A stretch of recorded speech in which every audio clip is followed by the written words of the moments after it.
Uhali gani mpenzi mtazamaji wa Tech TV? Leo nimepata nafasi ya kutembelea katika Chuo Kikuu cha Teofilo Kisanji ambapo nimepata kufanya mahojiano na moja wa wanafunzi wanaosoma katika Chuo Kikuu cha Teofilo Kisanji ambapo tutaenda kuzungumzia mada ambayo inahusiana na ni changamoto gani ambazo huwa anazipitia pindi anapokuwa chuoni. Karibu. Asante sana. Kwa majina naitwa Clevina Julius, ni mwanafunzi wa Chuo Kikuu cha Teofilo Kisanji na niko mwaka wa pili, ni diploma ya uandishi wa habari. Wewe ukiwa kama mwanafunzi unapokuwa chuoni hapa, ni changamoto gani ambazo huwa unazipitia? Changamoto ziko nyingi, lakini changamoto ambayo naipitia ni sana ukosefu wa kifedha, pesa za kununulia internet, yani kwa mfano kama bando kufanya assignment. Lakini pia changamoto ni kuhusiana pia na namna ambavyo vipindi vimebanana kwenda kuhitaji muda mwingi sana uwe maeneo ya chuoni. Je, changamoto hizo kwa upande wako zinaathiri vipi kwenye upande wako wa kitaaluma? Kama nilivyozungumza, napitia changamoto kwa mfano ya ukosefu wa fedha ambapo unanisababishia kukosa hata fedha kuweza kununua vifurushi kama bando kwa ajili ya kusearch assignment, lakini pia kununua textbook, vitabu kwa ajili ya kuweza kutafuta material mbalimbali. Sasa hii changamoto inakuja kuniasili pale ambapo nashindwa sasa kufanya assignment kwa wakati, ama nashindwa kutafuta hivi vitabu kwa ajili ya kuweza kujiendeleza zaidi. Mwalimu anapofundisha inabidi niende na mimi nikapitie zaidi. Sasa kama sina vitabu inakuwa inaniwia ugumu kwa upande wangu kuweza kufikia katika namna ya kuweza kuelewa zaidi kwenye masomo yangu. Kwa ni changamoto ambazo kwa namna moja ama nyingine ni zinahusiana na masuala mazima ya fedha, na kwa namna gani zinaniasili kwenye masomo yangu ndio kama nilivyozungumza, nashindwa kufanya assignment kwa wakati, lakini pia nashindwa kupata maarifa zaidi kupitia vitabu kwa kuwa nashindwa kununua. Je, ni njia gani ambazo huwa unazitumia wewe ili kuweza kutatua hizo changamoto ambazo huwa unazipitia? Wanasema kidole kimoja kivunji chawa. Kwa upande wangu napenda sana kujumuika na wanafunzi wenzangu kwenye swala zima la kusaidiana. Hapa chuoni matatizo yapo, unaweza kuwa na changamoto ya kifedha, unaweza kuwa na changamoto ya design tofauti ambayo unaweza kumsaidia ile akakusaidia wewe nyingine. Kwa hiyo ni kujumuika tu na rafiki zangu, lakini changamoto nyingine mimi namna ambavyo naweza kutatua pia ni kwa kushirikisha pia wazazi, namna ya kuweza kutumia hela ya kula, lakini tunaendaga mbali zaidi hata kwenye kufanya biashara vidogo vidogo. Kwa mfano kama mimi hapa chuoni nauza ubuyu. Kwa nakuta na kamtaji kangu ubuyu unahitaji mtaji mdogo of course. Kwa kupitia huo mtaji mdogo na kuwa nafanya jitihada za kuweza kutafuta 200 300 ambazo zinaweza kunisaidia mimi kununua kifurushi cha 500, naweza kudownload material na kuweza kusoma, lakini pia kufanya assignment. Kwa ndio namna ambavyo natatua changamoto zangu. Sawa, kwa hapa chuoni ni changamoto gani ambao wanafunzi wengi kwa upande wao wanaona ni ya kawaida sana? Changamoto hapa ni changamoto ambayo kwa wanafunzi ni ya kawaida kuikuta, sio tu chuoni kwetu hapa bali vyuo vingi sana. Ni changamoto ya wanafunzi kutokuhudhuria vipindi ama kuchelewa kuhudhuria vipindi. Yaani unakuta tukishafika chuoni kuna makundi mbalimbali ya watu. Unakuta kila mtu katoka na malezi yake huko, kwa wanapokuja hapa yale makundi lika, yani ile peer pressure, mtu unakuja kabisa na ile notion ya kwamba naenda kusoma, lakini ukija huku unakutana na rafiki mvivu anakuambukiza, anakuambia rafiki wa mwizi naye ni mwizi of course. Kwa unakuta tunaambukizana tabia ambazo kwa namna moja au nyingine sio nzuri, ndio maana inakuja inaleta sababu au inaleta changamoto kama hizo za wanafunzi kuchelewa vipindi na wengine kutohudhuria kabisa. Na kuna mtu anakuwa very proud, anakuambia kwa sababu kipindi fulani sija kuhudhuria kabisa na nimepata A. Kwa sababu gani? Ndio hivyo, cheating, kuingia vibongo kwenye mtihani. Kwa ni changamoto ambayo si tu kwa chuoni kwetu bali ni changamoto ambayo inaonekana katika vyuo vingi. Swala la kutohudhuria vipindi lakini pia kuchelewa kuhudhuria. Wewe unaona ni nini kifanyike ili wanafunzi wasione kwamba kuna changamoto fulani ni ya kawaida kwao? Ni nini kifanyike? Kwa upande wangu nikizungumza, kwa sababu moja kwa moja tunamlenga mwanafunzi hapa.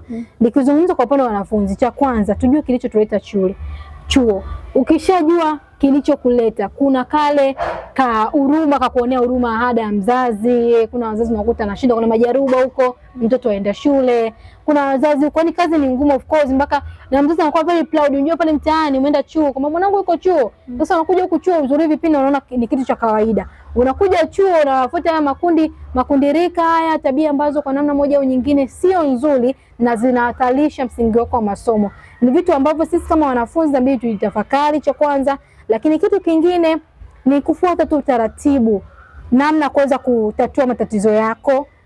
Lakini pia kwa uongozi na kwa walimu marecha, hapa nazungumzia kwa upande wa chuo, kuweza kusimamia especially katika hizo attendance. Unajua mwanafunzi akishajua kwamba attendance ina max, kuna ile inampa sasa hamasa kwamba naenda kukosa max niende.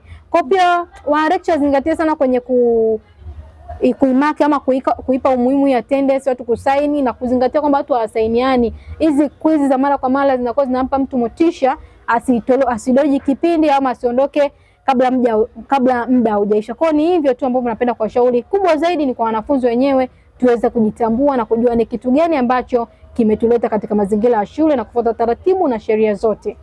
Wewe kwa upande wako ukiwa kama mwanafunzi ambaye tayari upo chuo, unamshauri nini yule ambaye anatarajia kuja kujiunga na masomo ya chuo hivi karibuni?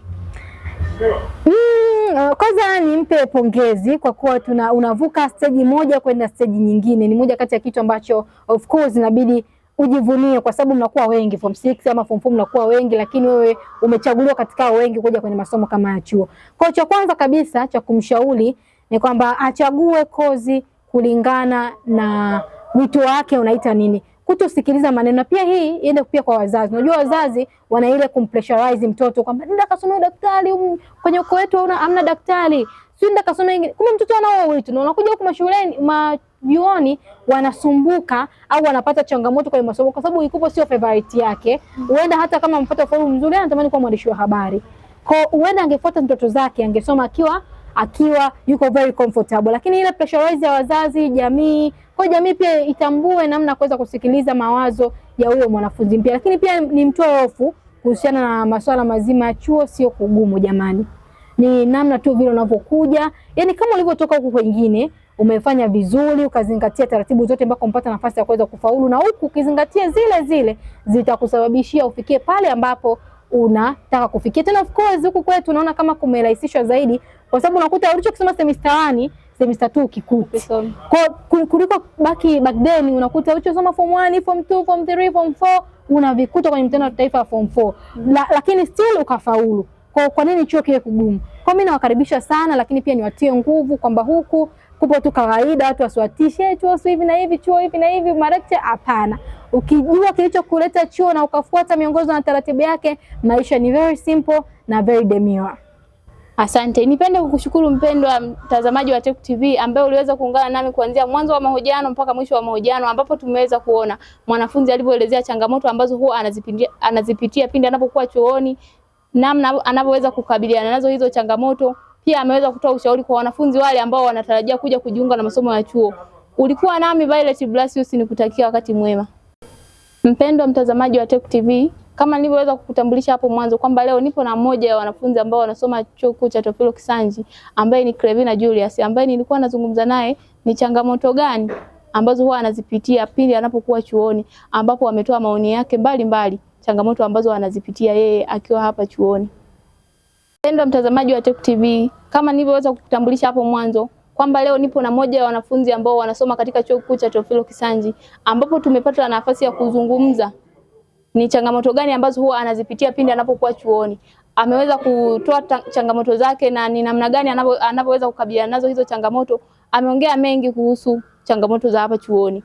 Pia ungeendelea. Pia ametoa maoni mbalimbali kwa wanafunzi ambao wanatarajia kuanza masomo yao hivi karibuni. Je, nirudi kwake mwanafunzi ambaye nilikuwa nafanya naye mahojiano. Una ushauri gani kwa wazazi ambao watoto wao kwa sasa hivi wapo chuoni ili kuweza kuwasaidia kutatua changamoto zao ambazo wanazipitia kwa kipindi hiki? Asante sana kwa swali hilo. Na moja kati ya lengo ambayo tunataka tukaizungumza kwa ukubwa, ina mchango mkubwa sana kwenye namna kuweza kuendeleza yale maadili ambayo mtoto ametoka nayo nyumbani. Hapa tunazungumzia wazazi. Wazazi wengi wamekuwa wakiitemu kama mwanafunzi akishafika chuo tayari ni mkubwa enough ya kwamba aendelee mwenyewe kujiguide, lakini wanakosea kwa sababu huku chuo kama nilivyokuambia unakutana na makundi tofauti tofauti, yana malezi tofauti tofauti. Kwa mzazi asije kaamini 100% kwa mwanangu atajiongoza, kwa sababu tunapozungumza maisha ya chuo, wengine ndio nilikuwa mara ya kwanza kwenda mbali na nyumbani, mbali na familia. Kwa hata ile utaratibu wa namna kuweza kufanya matumizi, kutenga bajeti, kusolve vitu vyake mwenyewe, kwa sababu ashazoea akirudi shuleni nyumbani. Sasa hivi uko chuo maybe uko mkoa tofauti na mzazi. Kwa mzazi ningependa sana wawasaidie watoto si tu kwenye mambo ya financial, si tu kuwatumia hela ndio waone amemaliza kazi, hapana, lakini pia katika namna ya kuendelea kuwaongoza kwenye malezi mazuri, kumjulia hali mtoto wako anaendeleaje. Fika hata mazingira ya chuo uone mwanao anaishi katika namna gani. Unakuta kuna wazazi wajua hata watoto wao wameshapanga hapo kwenye ndoa. Kuna watu yani unakuta mzazi anakuja kupata heartbreak moja ya maana, anakuja kuambia mtoto wako mbona anakaa nje muda mrefu akaiti na hostel. Kwa ningewaomba ama nitoe wito kwa wazazi kuendeleza mwendelezo wa kuendelea kufuatilia watoto hata anapofika maeneo chuoni, wasione kama wameshakuwa wakubwa. Kuna wahenga anakuambia mtoto kwa mzazi akui. Kwa hiyo waichukulie in a very positive way katika namna ya kuendelea kuyakuza malezi bora mtoto akiwa hata maeneo ya chuoni. Sawa, wewe ukiwa kama mwanafunzi kupitia hizo changamoto unazopitia, je, kuna kipindi huwa inakupelekea msongo wa mawazo kupitia hizo changamoto?